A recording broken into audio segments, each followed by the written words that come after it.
All right, folks, it is definitely a world politics day, and we're going to get started with a conversation with Sasha, and hopefully Nick will join us as well. But I know the one thing that everybody is talking about these days is the fact of the trial. So we've got this trial going on, and I know Sasha has been following it very closely, so I'm not even sure how many jurors we're at. I know that they've got to get to 18 jurors, and of course, there is even some concern about the safety of the jurors as well. So some people are wondering whether the jurors will be safe and what will be going on in this particular trial. So, Sasha, what's your take on the trial and all along those lines? And do you think that we're going to get 18 impartial jurors? And how is this whole thing going to play out there in New York and all in that way? Because I know that that's something that a lot of people have been paying attention to, is this particular trial. And of course, there are several other ones out there as well. And of course, in the middle of all this, the president is still meeting with other leaders, because as I mentioned on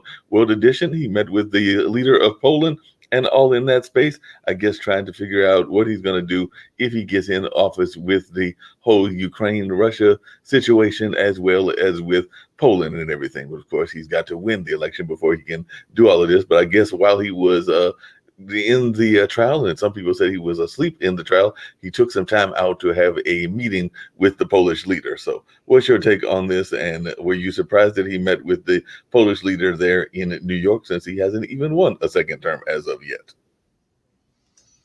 Yeah, it's quite mysterious to me, the purpose of the meeting with Polish leader. It's hard to say. Maybe he used that time to sleep a little bit more and in company of Polish leader. Other than that, I don't see what was the purpose of that meeting. What would they discuss, and how it would affect anybody else beside Donald Trump and Polish leader that he met.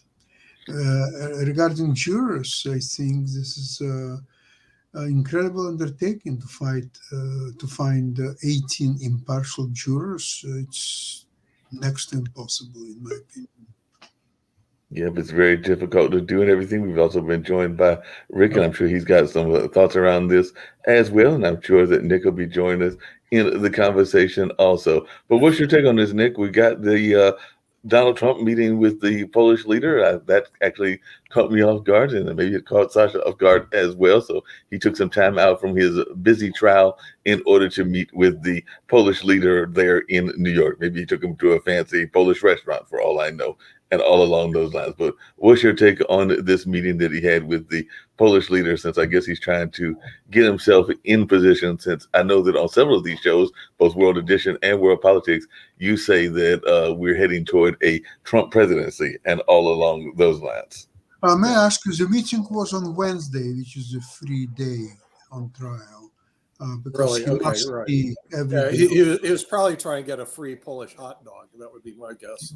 Maybe I don't know if he knows anything about international diplomacy or relationships whatsoever. So your guess is as good as mine what the discussion might be. Remember, he has no standing. He's not in public office right now. But Rick, there what is is your the thought? Logan Act. So you have to watch out when you're meeting with foreign leaders that you don't promise things that you will do. You know, if you're ever leader again, that's interfering with the current elected leader. But, you know, Trump has always ignored the Logan Act. Yeah, and what he doesn't even know what the law is. I mean, it's quite possible this whole thing with Stormy Daniels, there was no intent to break the law because he doesn't even know what it is. And so to say that, hey, this is a campaign contribution, look, you know, how many people go see a prostitute and pay them and say that's a campaign contribution? I mean, you know, so it's kind of humorous in a way. that the district attorney goes, well, that's a campaign contribution. Yeah, Need but to he's report saying it. now, You didn't he's report saying it. now that it was his lawyers and accountants who booked it as a campaign expense. He never had that in his mind at all. So it was lawyers, accountants, whoever else is Yeah. there. Well, We'll see also, how it Stormy plays out. Daniels isn't a prostitute. She was an adult performer who was kind of coerced into sex. That they were.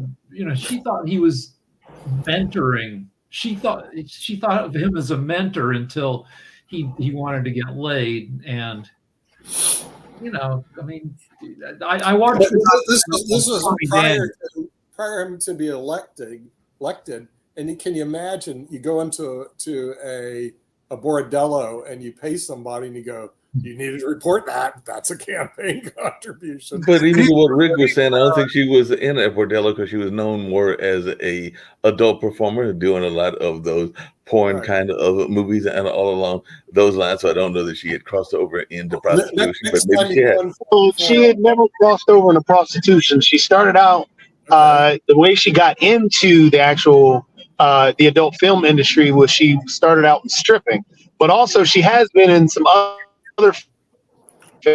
Yeah, she's a legit actor. She's also a director. Okay, I'm not a subject matter expert when it comes to this. That's the reason I have to defer to you and Jacoby. But can you imagine if he goes into a place to get a lap dance? He needs to bring his accountants to make sure that they write it down. He needs to bring his lawyer in to make sure it's legal, and then he can go do his lap dance. But I mean, Rick, you mentioned it's mentorship. actually hilarious. And the thing is, and then if you don't have your attorney and your accountant present when you're doing a lap dance, you may be prosecuted in the state of New York. Remember that. Rick, you mentioned mentorship. I would ask you, don't you think that every mentor is allowed for 3 seconds of happiness?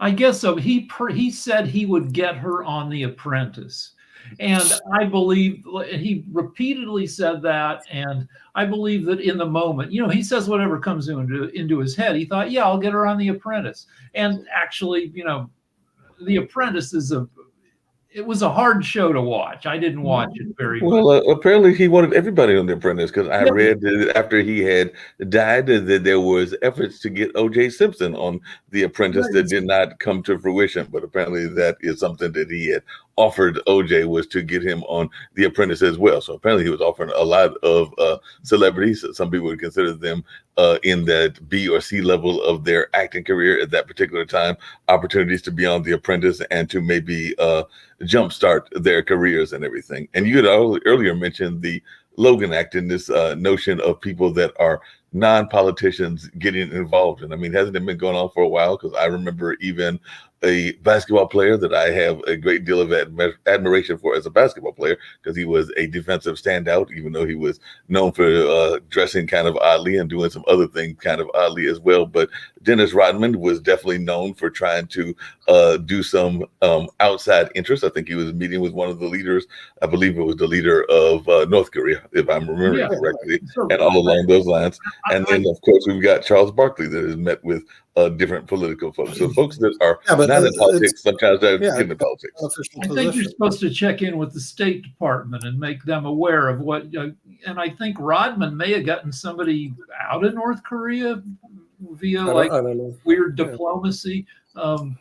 You just can't use it to, like Reagan kind of notoriously pre-negotiated with Iran to get the hostages. He said, just hold the hostages until after the election. And, to hurt Jimmy Carter. Nixon did that with the leaders of Vietnam before he said, yeah, just don't make a deal with Johnson to help his election chances. So yeah, hey Rick, I'm glad you brought that up. Does anybody, and this is actually, I guess, directed towards Sasha, does anybody, because we're in April now, the elections are not that far away. We've still got several months going, but these wars have been going on for a while, meaning both Ukraine and its brave defense against the Russian invasion, and also what's going on in Israel with Israel and Hamas, and now expanding to Hezbollah and other parts of that world as well. Is there any fear by anybody, but particularly Sasha and anybody else, that folks may hold off and try to make a last second deal in order to swing the election one way or the other? Because we do know that this has happened a number of times historically. So do you think that there might be some deals going on that won't actually come to fruition until we are closer to the election? It's very complicated because remember that the Republican part of the House, even they don't have a single opinion when and what to do. They're all on their mind is one thing which I said several times: to get reelected. They even don't care about Donald Trump so much as to get reelected themselves. Of course, they believe that if Donald Trump will be elected president, then their electoral chances are also growing higher, but not necessarily so. So they all preoccupied with their, and all the other things like Ukraine or Israel or anything like that, it's so much like secondary on their mind, or even farther than that. That's my opinion. So if you think that they're trying to work for interests of American people or so on, no, not at all. They are working for their own selfish interests. That's all there is to it. So it looks like the House might be getting closer to passing some Ukraine aid, but the Republican-led House is the worst in history, has accomplished the least, and they're just stupid. They just created a committee of the Republicans where they would occupy the podium at all times to make sure that nobody snuck in any amendments they didn't like.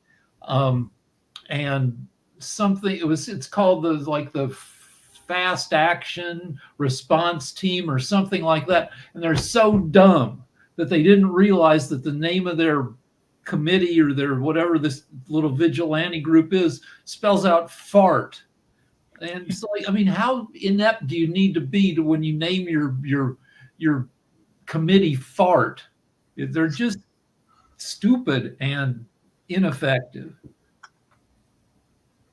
Sounds like that can be definitely the case and everything along those lines, but definitely that is something that a lot of people are paying attention to. The other thing that I think people were surprised about, and I'd love to hear y'all's take on this, is there was another impeachment trial going, and apparently they decided to let that one slide. So what are our thoughts around Mayorkas? Because Mayorkas is apparently not going to have to deal with the whole impeachment situation, and that was reported earlier in our newscast as well. So what is your take on this whole situation also, and how that plays in the Republican dialogue? So to explain, impeachment has two parts. The House impeaches you. If a majority of the House said that you're potentially guilty of high crimes or misdemeanors, they can impeach you, which means that you have to go on trial in the Senate. And the Senate, once Mayorkas was impeached, didn't even get to a trial. They looked at the charges and they say that, along party lines, they voted that, that this isn't even doesn't even merit a trial. It was over in like half an hour. Yeah. By the way, the jury has been 12 people already selected. Oh, nice. Still a few more required. Yeah. Okay, so it's not so bad. So they need 6 more, so they can have 18, 12 plus 6 alternates. Yeah, but Trump has a new name for your boss or your former boss, Rick. He's called Stupid Jimmy Kimmel. Yeah. In case you didn't know. His name isn't Jimmy Kimmel. It's Stupid Jimmy Kimmel. Well, so I just watched somebody told me his monologue from last night was really funny. And it was because Jimmy went through the whole social media posting where Trump was calling Jimmy stupid because when Jimmy announced Best Picture, he screwed it up, and the trouble is that the host of the Oscars does not announce any winner. He was talking about Al Pacino. So who's stupid is Trump, because he can't even tell the difference between Al Pacino and Jimmy Kimmel. Well, they look the same, don't they? I mean, and Jimmy's always starring in Godfather movies, as you know. Right, exactly. So but all of a sudden he's become Stupid Jimmy Kimmel. Yeah. Was it Godfather 4? Godfather 4. That's starring Donald Trump. Don He's the new Corleone Godfather. leaves Sicily and becomes a late night host. He's the Wait. new Don. He's the new Don of The Godfather. There we go. The new Don. Oh, he's It's gonna Donald be Trump. You know, so we'll see how he goes. Because So he was sleeping during the trial, so he was snorting. So somebody called him Don Snortione. yeah, I'm not sure how well his trial is progressing, but it looks like he's going to spend the next 6 to 8 weeks listening to his attorneys talk to a jury about his payments, I guess, his payment system, which Yeah, he needed. He got he has some yelled at problem. today by the judge or scolded for using his phone in court. And people Did he actually use his phone in court? he was fiddling with it. I don't know exactly what he was doing. People are afraid that he was taking pictures of the jurors so he can, find out more about them or some, Maybe he was setting up another that's meeting with really another world weird leader. because Maybe he was setting up another meeting with somebody based- like the leader from Poland, and maybe he was setting up one with the leader of North Korea or the leader of Russia. Maybe he was setting up another meeting to be held in New York during his trial. He's busy running the country. He's busy running the country because we know that he really won the election. The election was a fraud. So he had to tell the judge, look, I have to sit in this trial, but I need my cell phone because I still have to run the United States of America. Because everybody knows the election was stolen and I'm really the current president of the United States in absentia.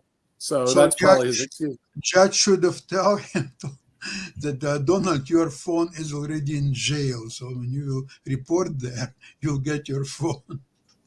Well, yeah, he's going to need a cell phone when he goes to jail because of that.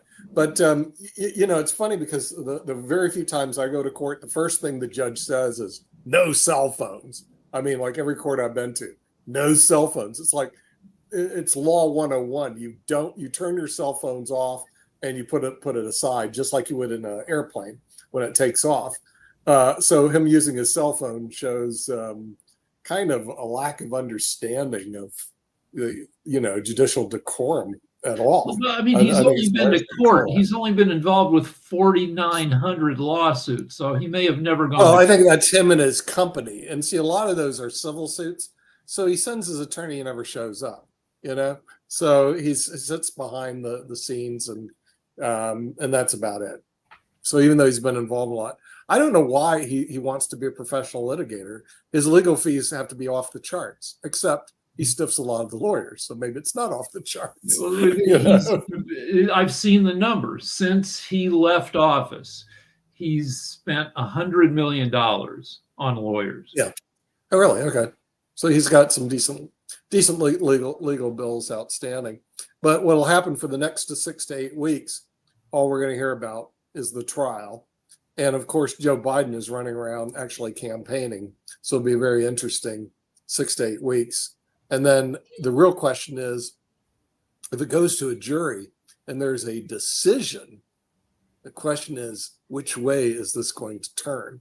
So I think that the drama is something that will continue on. And Trump loves drama. I mean, he is the drama king.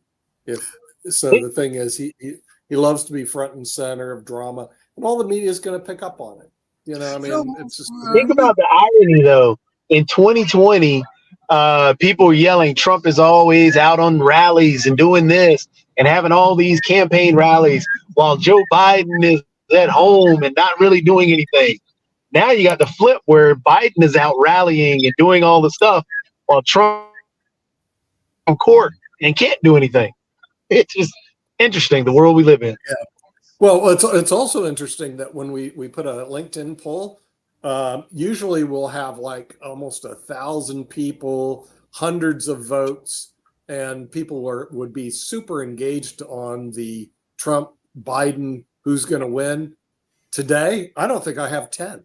I'm serious. In other words, everybody checked out of. What's happening today? I saw the press conference on the family of Robert Kennedy endorsed Joe Biden and said that Trump is the greatest threat to democracy in the United States and they will do everything what's possible in their power to help Biden to get reelected.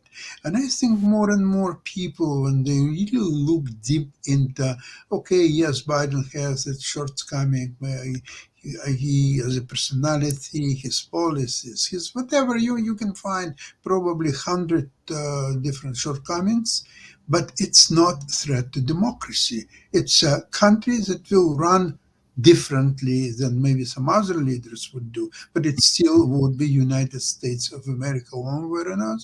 With Trump, there is a great threat that it's no longer will be a country and no longer could sustain itself with Trump at the power. That's what it comes down to. Well, I'm just saying that also the apathy that's out there is starting to build, at least in LinkedIn poll. I'll tell you what the poll numbers were. Here's the poll numbers right now. Trump leads Biden 53 to 47%, but a total of 15 votes as opposed to hundreds of votes and thousands of people.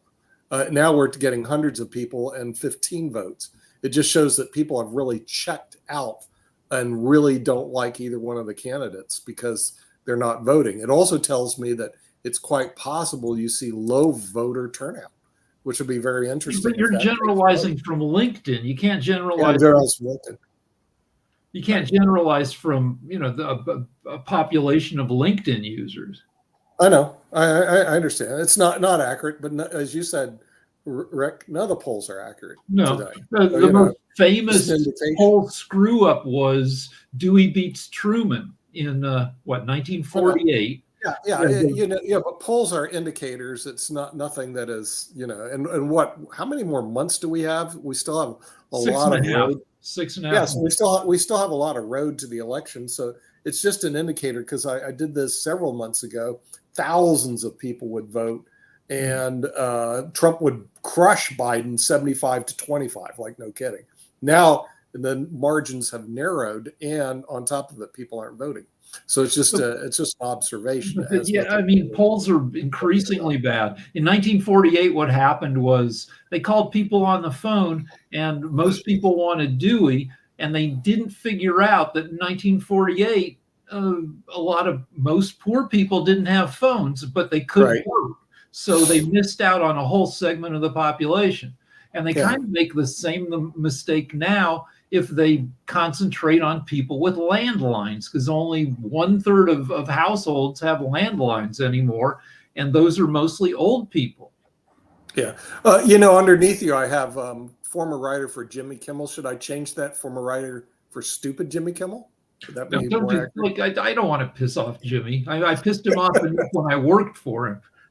Oh, really? Okay. That's perfect. Okay. Well, I won't, because the thing is, it's Trump at least acknowledges his existence in the world, which is kind of amazing. He doesn't do that to most people. So I thought it was pretty funny. Jimmy, stupid Jimmy Kimmel. I've never seen Jimmy just spontaneously start laughing in a monologue. He's delighted that Trump goes off on him and gets everything wrong. I did. Right. Yeah. Well, I wouldn't be surprised on that he would get everything wrong. But apparently, Jimmy Kimmel must have got underneath his skin or something like that. When does he have time to watch that? Isn't he busy doing a trial? But he's bitching about something from 5 weeks ago, were the Oscars. He was right, but he got everything wrong. All the facts were wrong. Yeah, and he's the presumptive nominee for what party? Yeah. So and this is the real problem. The reason I don't think we're seeing many people excited on LinkedIn, they just really don't like either candidate. So they're staying away, at least from the LinkedIn poll. Now, the real problem is, will they stay away from the regular poll? In other words, the regular election. Are we going to see a decrease in voter turnout? And that's something we don't know yet. It's something that remains. So isn't it President Calvin Coolidge who said 100 years ago that the business of America is business, right? Yeah. Well, so if you're going to vote for a candidate, I believe that what you want is just regular, kind of government can be kind of crappy, but just kind of good. It's sane government. It might not be brilliant government, but it just kind of rolls along and lets America go about its business. And I think with Trump, what you get is chaos. And in 2020, we got disaster and the country locked down. And so I just want sane government, and there's nobody more sane in terms of just like an organization man than Biden, who's been in government for 48 years. So, you're going to just get regular government. You might not like it. You might not like that they spend a ton of money on stuff you don't like, but it's going to be sane, regular government where you don't have to watch out every day for something crazy coming out of the White House, and America can go about its business. Yeah, you would think. By the way, we were saying that he's in a bad area, but he was saying that Trump is charging down ballot candidates 5% of their fundraising in the hall if they use his name, image, or likeness. So we heard about name, image, and likeness when it comes to the whole notion of the folks in the sports world, but apparently he's trying to use a name, image, and likeness as well. So what is our thoughts around what it's one more grift? It's always the grift. He's Trump's people say, if you use his picture or use his endorsement in your campaign materials, your ads, then you need whatever you earn from those ads and contributions. Trump should get he should get a taste like a mafia don, 5%. Every $20 you raise, then give us $1. Hey, you didn't see. I got solicited from him, and he sent me. He's got gold bars with his picture on it. I can buy. Should I buy gold bars with his picture on it, Sasha? I'm sure they're not real gold bars. I'm sure they're fake gold bars, gold plated. Because you can buy a gold plated trading card. You could buy Trump coins, a Trump bobblehead. And okay. I don't know where the money, if even. Well, I've been solicited to buy gold coins and, believe it or not, a $2 bill with Trump's face on it. Okay, so what do you think about that as investment? A gold bar with Trump's face on it. And did you run and get the investment? Did you run and get the investment, Nick? I want to know if you ran and got this investment. It was actually I'm on one of those stupid hey you love Trump stuff. Okay, so please go buy the gold bar and please go buy the $2 bill. And I kept looking at him and go, you cannot be serious, with his face on it, of course. I'm not sure. You can buy it as a bundle with the Bible. So you can get. Yeah, well, on the Bible, his face is on the Bible too. You didn't see that, Sasha? Sasha, we're going to do a bundle. So we're also going to bundle with the sneakers as well. So maybe it's a bundle where you get the sneaker, the Bible, and the $2 coin. Okay. So we know we have some problems with the current candidates. Let's go look at the third-party candidate. Here he is, RFK, and his anti-science VP. Yeah, but it's all done after today's endorsement of. Kennedy family. I don't think that is. The Kennedy family endorsed Robert. No, they endorsed Biden, but they turned against them for months. They turned against their own RFK Jr. This has been going on for months. They just made it official today, but yeah. So, and the thing is, his vice president pick, even though she's got a lot of money, she's also a bit of a Looney Tune. She's totally anti-science. I mean, so I think you got a really very interesting third-party pick. I was hoping that maybe there's somebody good coming from a third party, but it looks like we don't have. You've got two other third-party candidates. You've also got. Who are they? Who is definitely not known as being all that great. I don't know that much about her, but Rick has said that she is in the loony category as well. And then we've also got Cornel West, who is very smart, but stands very little chance of winning. And a lot of people think that he's a little bit on the insane side as well. But those are two other candidates you've got. You've got Cornel West and Jill Stein that have both said that they will run and are running campaigns. So let's talk about Cornel West. My wife and I were meeting with a veterinarian yesterday.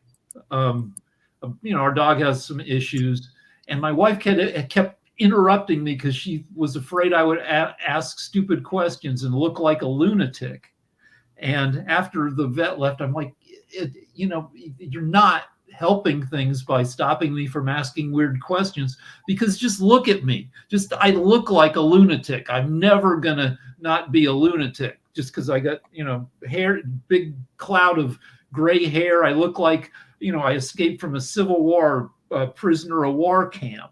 So, and ditto for Cornel West. Cornel West is a smart guy, but he's got the same deal. He's got a big explosion of gray hair and like, Cornel West looks like a new version of a very famous boxer or boxing promoter, but a lot of people will say that Cornel West and Don King could pass for brothers because definitely they have a similar hairstyle and a similar hair design. And everything. Mark, why don't we reach out to him and invite him on our show, and see what he has to say. We'll invite Cornel, we'll invite our friend Jill Stein, this guy Robert F. Kennedy Jr. Let's put invites out to them. All I can do is say no.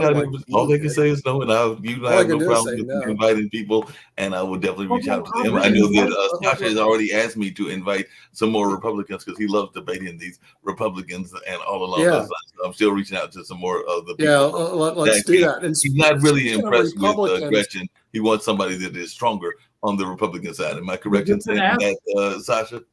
Ask Cornel West VP. She's very interesting. I think she started Black Lives Matter, which is not going to capture a ton of votes demographically, but she has a lot to say, and maybe she's available. Yeah, I mean, we should ask them and see what they have to say and bring them on World Politics. Well, speaking of things that people having a lot to say and all along those lines, and this is actually for everybody here because it happened, I think, a couple of days ago, and I mentioned it on the World Edition. It also happened in New York. It happened in a number of other places. And no matter which side of the argument you fall, whether it is definitely Ukraine and Russia, but most people are pro-Ukraine and rightfully so, and everything, I would say the vast majority, if you're going to go by percentages, probably like 95, 99% are definitely recognizing that Ukraine has a right to exist and that Russia was in the wrong and everything. But when it comes to Palestine and Israel, there are people that are out there protesting in the streets, and apparently they're blocking the streets. So I think there was efforts to do that similarly here in parts of North Carolina and everything. And I know you said folks would just run them over, Nick, and everything. But what is your thoughts around this notion of these protests where people are, and it was also in the prison arguments because people were upset about prison and wanted prison reform, and sometimes they would block streets, block highways, block a number of other things. I think even the pet movement did it, and the truckers there in Canada. So what is our thoughts on a political front when people are so concerned about their cause that they are willing to raise the inconvenience level for some of the people out there that might not even have a opinion on the issue? Well, I think the effect is like when Israel first started charging into Gaza and just being very killy, people listened to the pro-Palestinian protesters and got upset with Israel but now we're 6 months into the war, and we're not hearing every day about kids getting blown up in Gaza. But we are hearing about so what I think is happening is I think, people who are saying, well, I'll never vote for Biden again 6 months ago are probably like they're not, it's kind of neutered the political force of the pro-Palestinian protesters. That if they're going to be a nuisance, because the war is one thing, but also like Trump getting reelected is a whole, related thing. That I don't want Michigan, which has a lot of Muslims and Arab people. I don't want Michigan to swing to Trump. And, I'm hoping that, that fatigue with the protesters means that, voters can swing back towards Biden in some of these heavily Arab swing states. I would like to mention that I've seen today on television about the pro-Palestinian protests in Columbia University. And there were clashes with police, there were arrests and so on.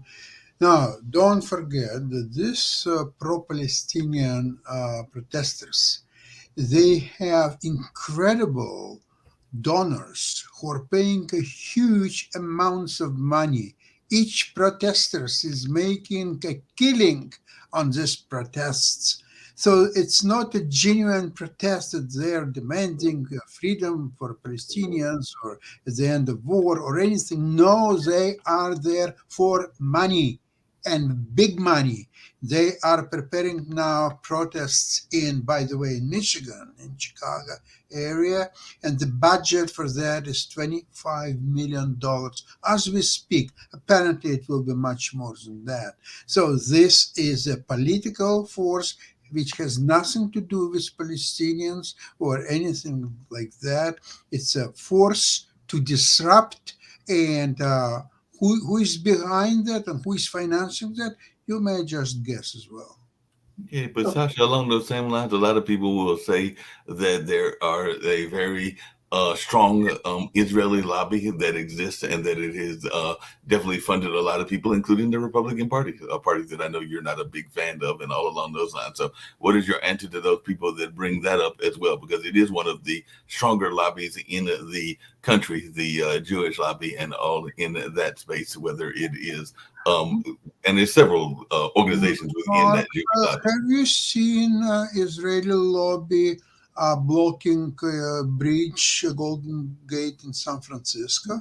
Do you see them marching on the streets of New York, Columbia University, or anywhere like that? But I No. mean, the counter to that is that it's money. So sometimes they're buying the vote. So they are trying to buy No, I disagree. and everything along those lines. That's what I'm saying. People Are they buying the to vote? disrupt absolutely the normal way of life. It's a very different from what you are describing as a pro-Israeli lobby. Pro-Israeli lobby, maybe they have trillions of dollars behind them, but they don't disrupt everyday's life of citizens. That's So all there this was some noise, people that might all- argue that they disrupted in other ways. They may not disrupt it in the way all that we're this talking. noise, all these protests probably don't carry a ton of political weight. You go back 50 years to Watergate.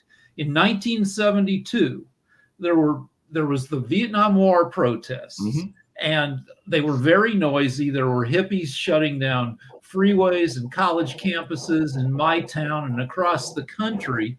And Nixon freaks out, and he gets the White House plumbers, a gang of like inept burglars, to break into the DNC, the Democratic National Headquarters, and some other places to get dirt on the Democrats.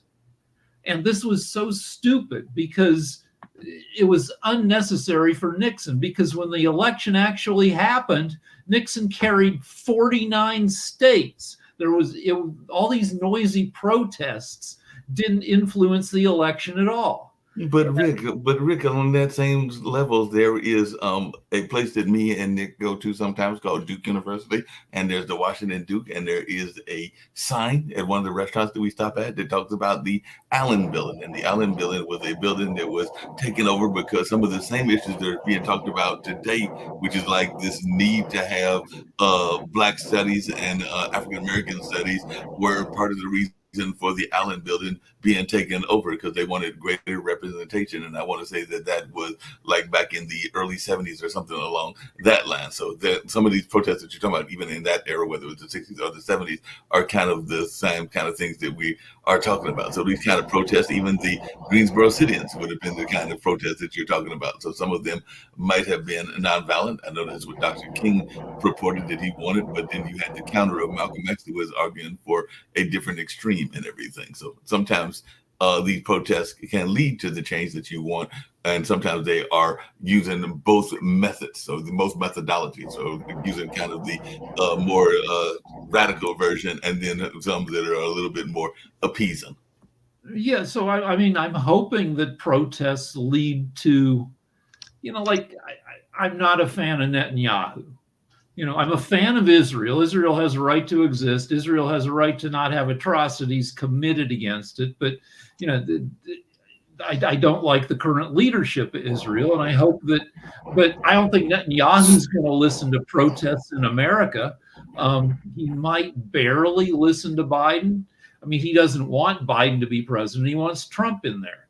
But if Biden gets reelected, then, maybe 7 months from now, when if Netanyahu's still in office and he realizes he'll be, if Biden, if he's dealing with Biden for the next 4.5 years, maybe Netanyahu will listen a little bit more. But Sasha, even in that level and everything, because ironically, one of the things I'm hearing, I'd love to hear Sasha's thoughts about this, is that there are an increasing amount of protests because the amount of death in Russia is ridiculous. The amount of people, I know that a lot of times, even on your show, you talk about the meat grinder. When I started the figures recently of how many Russians had died in this war, we're not even talking about how many Ukrainians have died, but it has been a ridiculous amount, and all along those lines. And because of that, there are even protests in Russia. Now, we know Russia is a very totalitarian government, and he's probably got all kinds of ways of squashing these protests. But I do know that there has been an increasing amount of protests even there in Russia, similar to the protests that are going on here in the United States on different causes, because they have seen the amount of deaths. And I want to say it was like, I forget the exact number. I just know that I saw it and I was very shocked by the amount, just even though I know that's a long war and you get a lot of casualties in any kind of long war. And maybe Rick is looking it up, but I just know that I saw the figure was very high, and that was just on the Russian side. I do know that it's caused a lot of protests in Russia. Yeah, but see, the thing is, the problem with the protesters, okay, when I used to work for a living and I had to go from A to B, and protesters in your way, and you have to make planes, you have your own life to live, and some idiot protester gets in your way illegally because they didn't get a permit, they didn't mark off that. My thinking is you call the police and have that protester or protesters arrested. And if they have to bring a bus or a series of buses and throw all their butts in jail, you throw them all in jail. I'm not a fan of the protesters.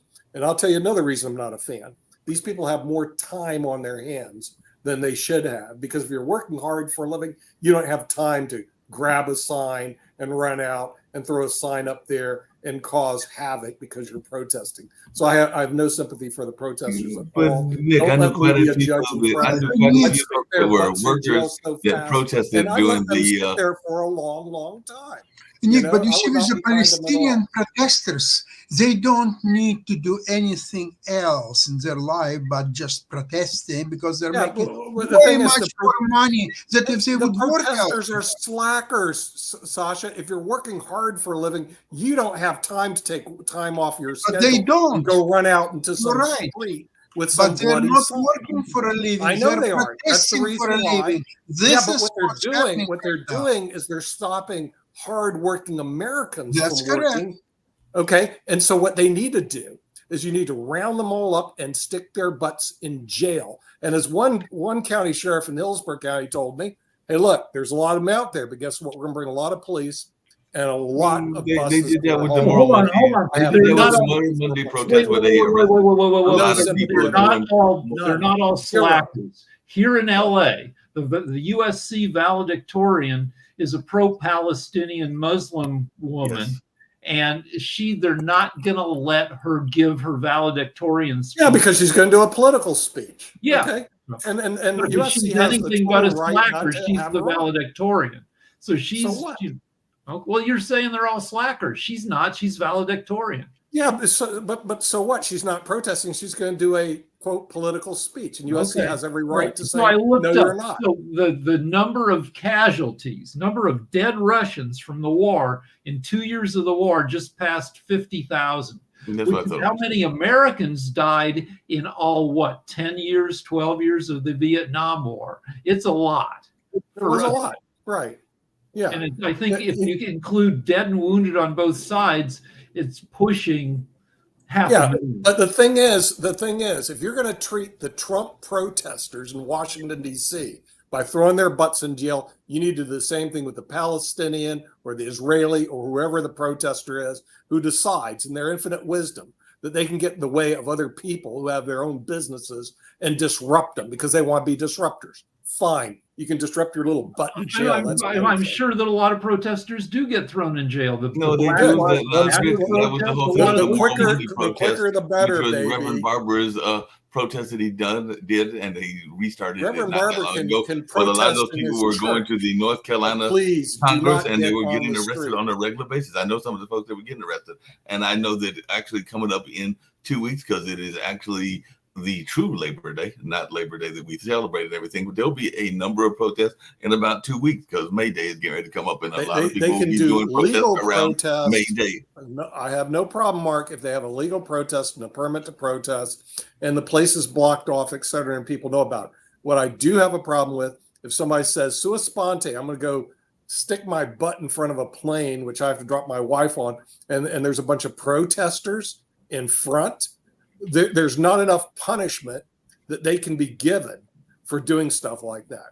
In other words, jail time, long time. But you said legal Because protest they're you're already with. There were because some what people they're that were upset doing with the is they're folks in Canada. disrupting I'm gonna come back to other Canada. people's But there were people lives. that were upset in Canada with the truckers. They had permits. They had the legal right to do that. But there were people that were upset because of what they were handling the protest. But they had gotten the rightful permits. And sometimes you are rightful doing permits. like That's fine. Martin Luther King, where you are intentionally getting arrested. There was no doubt that the people knew they were going to get arrested at the sit-in, just like the people knew they were going to get arrested at Moral Monday. I mean, that was part of the reason for doing that, is because you were trying to bring attention to whatever your cause is, and all along those lines. And that is what you're saying is a legal protest. So there are a number of these protests. If it's a legal protest, that's okay. But if it's illegal, it's just like immigration. If you're legal, it's okay. If it's illegal, it's not okay. It's real simple. So we know, because we've discussed on economics, how the U.S. is not making enough babies to keep our population steady. So what I want to know is, are these various protests a good place to meet girls? Well, I will tell you that there have been some very attractive ladies at some of the protests that I have been to, and all along those lines, it depends on what kind of lady you want to meet. I have a friend of mine that actually was talking that he is attracted, and you may find this interesting, that he's attracted to what some people would call quote unquote hippie girls, and all along those lines. So it depends on also your taste all in that space, because some people like people that are more hippie oriented, and some people want somebody that is more straight-laced in terms of their ladies and everything. But a friend of mine, he actually says he likes those ladies that are a little bit on the hippie side. Well, yeah, if they're thumbing their nose at society, that might also mean they're thumbing their nose at the rules of sexual propriety. So you might, get lucky. Well, many movies about the Vietnam War, there were a lot of young girls who were protesting and who were like, they wanted to get involved in something, and maybe they were thinking that by protesting they will meet eligible men, which is highly unlikely. But again, never heard. So the kids made in the protests of the Vietnam War are now the parents in their 50s. No, they're grandparents or grandparents of the kids protesting today. Right. I mean, they're the great grandparents of the people that are protesting. Maybe it runs in the family, because our family, we never protested. I've never been a protester, never went to one, and frankly, will never go to one. I am not into that form of, to me, classless ways of expressing my frustration.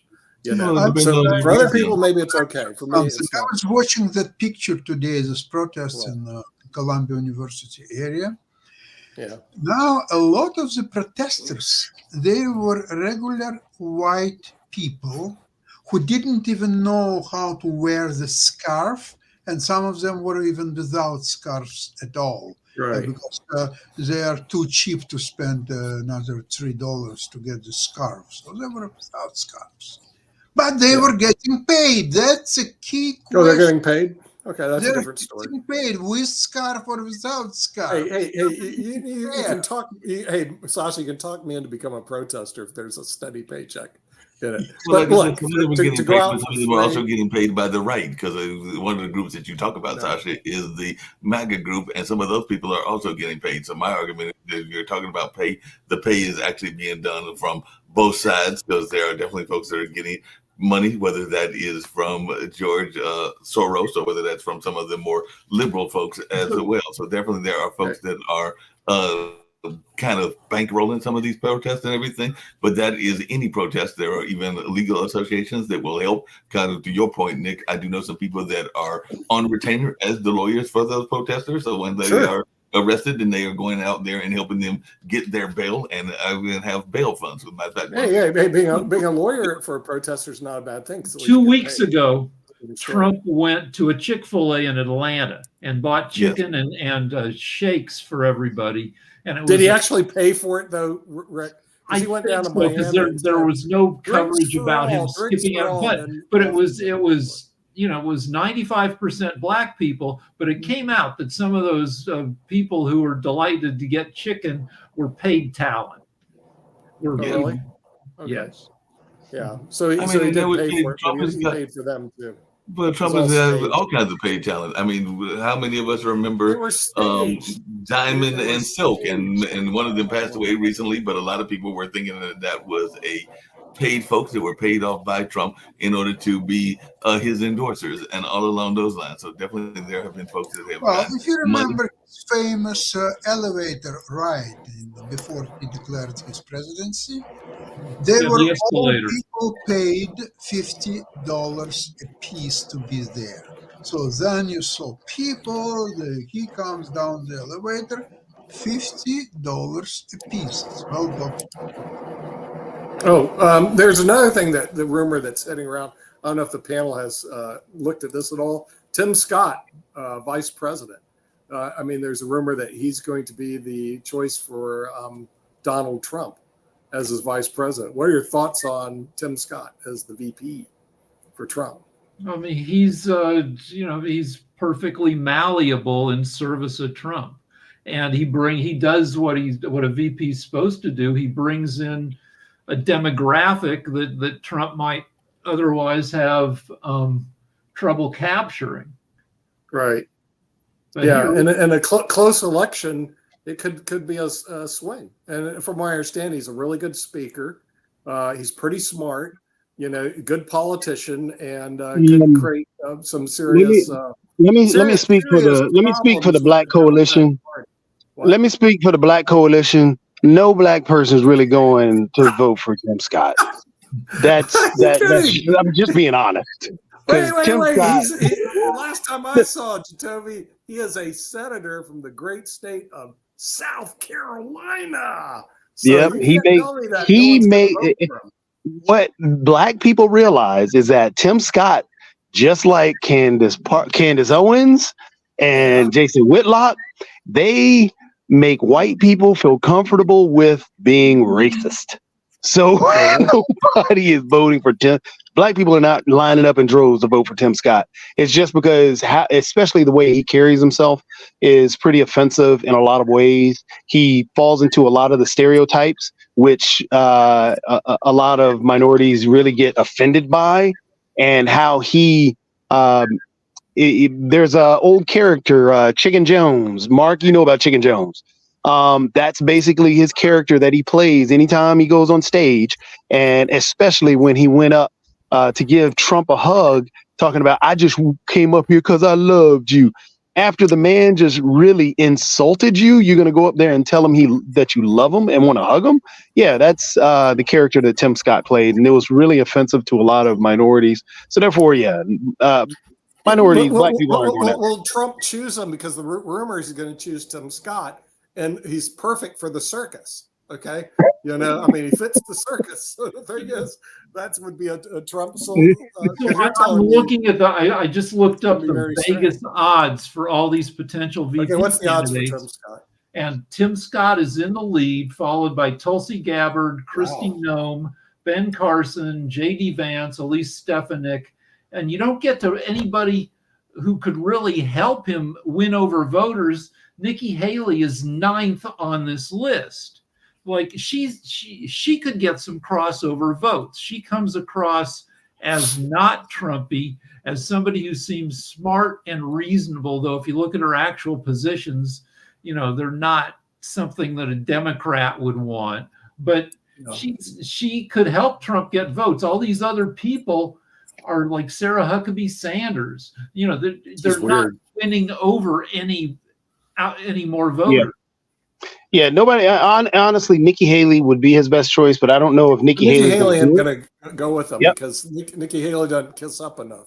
But And- Tim Scott, they're huggy and lovey. So come on. Yeah, that's like I said. No, Don black and- people are not going to run to Timmy. Donald Trump because of Tim Scott. Don and Timmy are huggy and lovey. So you Yeah. never know. He could be the vice Mm. president because they No, you. Yeah, blend Tim Scott is together, you Tim know. Scott horrible. Horrible. Well, he might. It's horrible for the Democrats because they'll start losing some of their juice. Okay, so I mean, the Democrats don't like it. The Republicans are going, "Come on, Timmy and Donnie, BFF, baby." What Donald might do, which would be hilarious, is if he grabs RFK or whatever out there and No. throw the Kennedy on the ticket. Well, that No, would be smart. That would be No, RFK will never smart. go. Yeah. RFK thinks he's the president. He's the anointed one. It would go if RFK's ego is way too big. So that ain't gonna happen, you know. But Tim Scott actually Maybe one other possibility is Vivek Ramaswamy. I don't know. Does that help win over? Yeah. Yeah, Vivek's on there. Also, don't forget Marjorie Taylor Greene is still on there too. And she's available.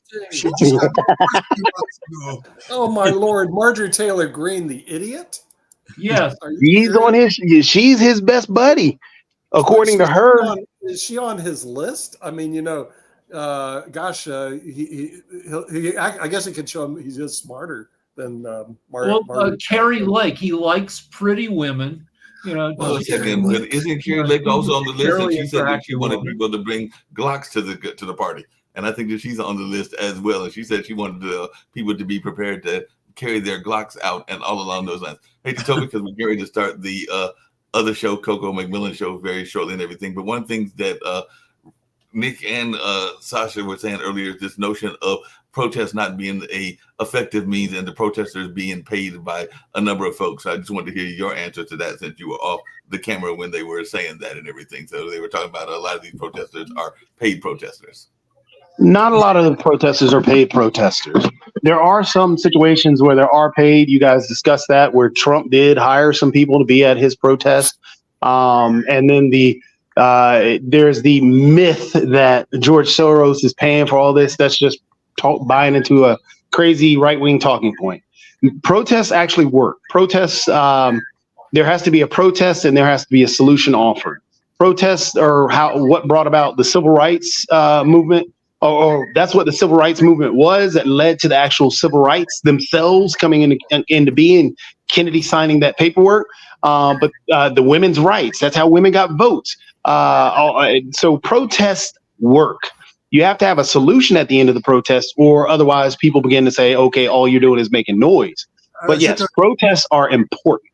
Okay, a few months ago when Israel started its attack against Gaza and there were children being killed and so on.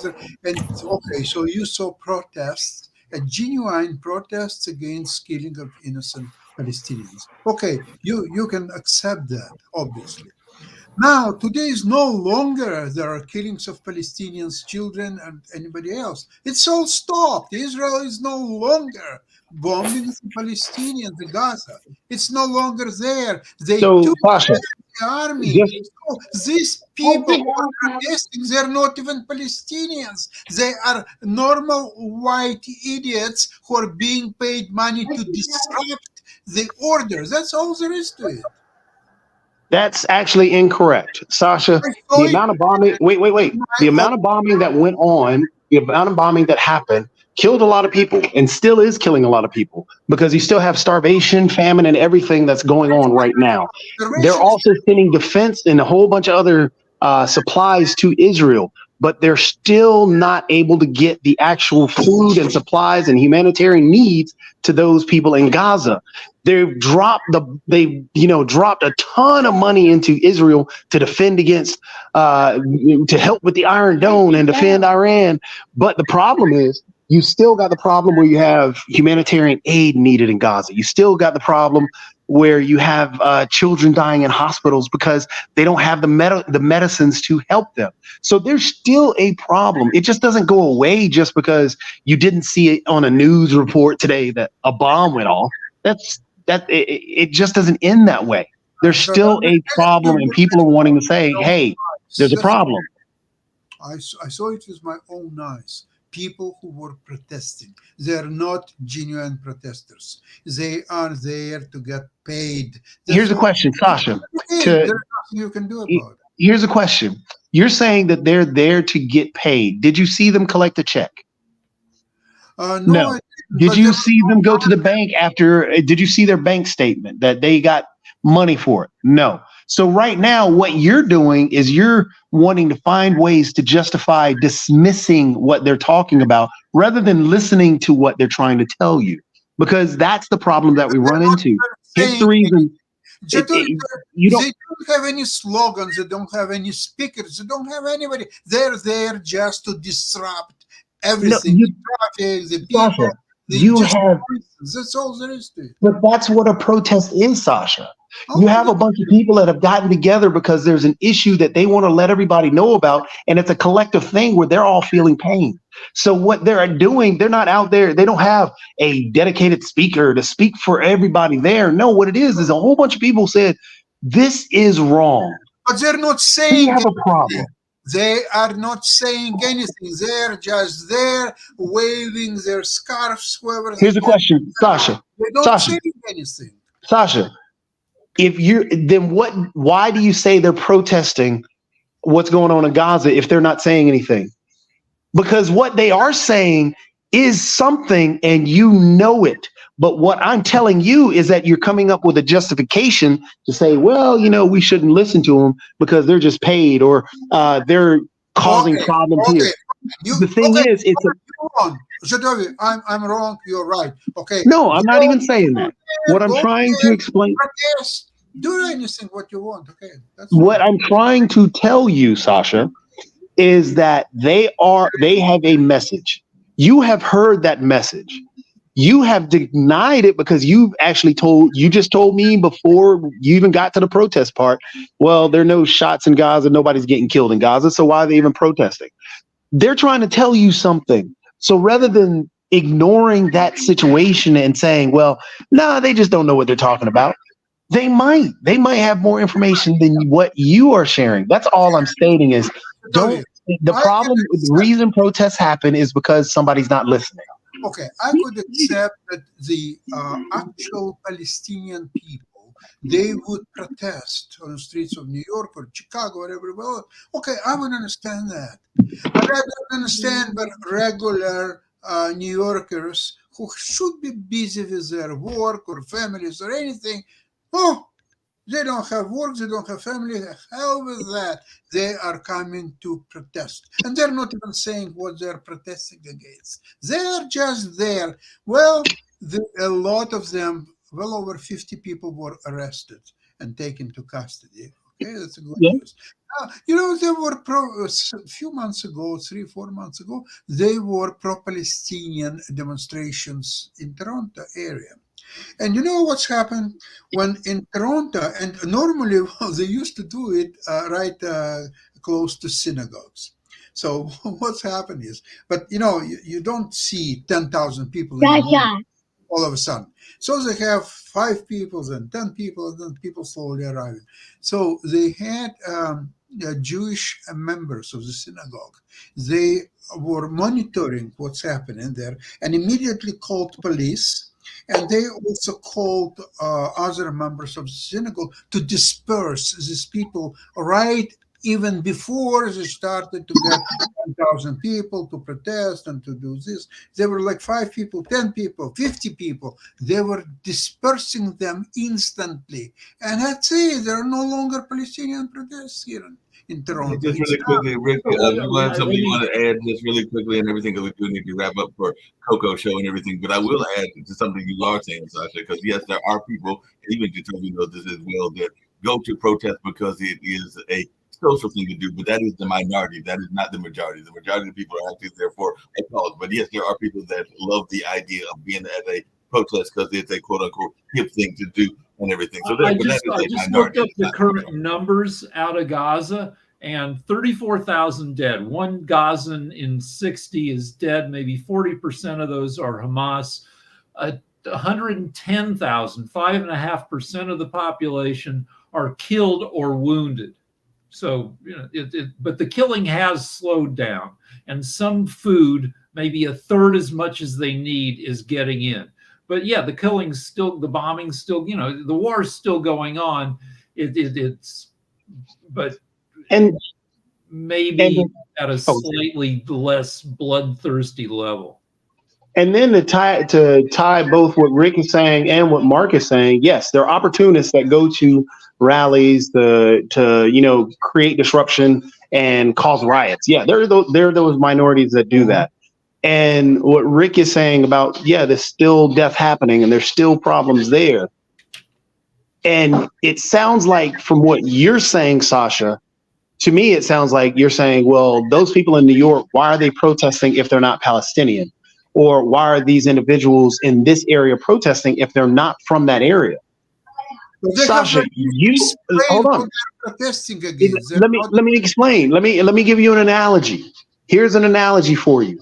Why do you care about what's going on with Trump? You live in Canada. You have a bag against what's going on in the US. You live in Canada. You are upset about what's going on in Ukraine, but you live in Canada. So other people can have those same feelings about different areas of the world. Okay, People may not be Palestinian, but still care about those individuals and don't want to see death. That's all it is. You on that, but I'm telling you that things like Trump, they affect not only U.S. but many other countries and many people in other countries. And of course, I'm against Trump simply on a personal level. I just despise him as an individual, and that's about it. I mean, Americans will choose whether it's Trump or Biden, and I have nothing to do with that. But I despise him as an individual. That's all. Oh, and I completely understand. I despise him as well. But I think also is that passion and that feeling that you have inside you about and towards Trump are the same passions and feelings that people who may not be Palestinian, who may be Palestinian, have for what's going on in Gaza and what's happening to the people there. So therefore, they're wanting to express those feelings. You found an outlet through different podcasts. These other individuals have decided their outlet is going to be, I'm going to speak on the streets. I'm going to gather a group of people that help me and to chant and to hold posters and to speak out until somebody listens. I just tell you, everything what I've described, I saw with my own eyes on CNN. It's been shown there for like every 15 minutes. They showed what's happening and how many protesters and how many were booked by police and so on. So I just saw it. That's okay. Now there were commentaries. They were, a lot of them, or all of them, I don't know, were paid. It's unclear by whom. It could be even by Republicans because they're preparing a huge rally, so-called pro-Palestinian rally in Michigan very soon. So somebody is organizing, somebody is making the phone calls, somebody is making sure that the people will arrive on time and so on. Somebody is doing the job. Yeah, and the thing is, when we think about these protests, we can't go to the negative of, well, somebody is behind this to cause trouble. What it is you do have a lot of nonprofit organizations that work together to say, hey, look, let's work as a team. And this is a cause that we believe in. So a lot of people do that.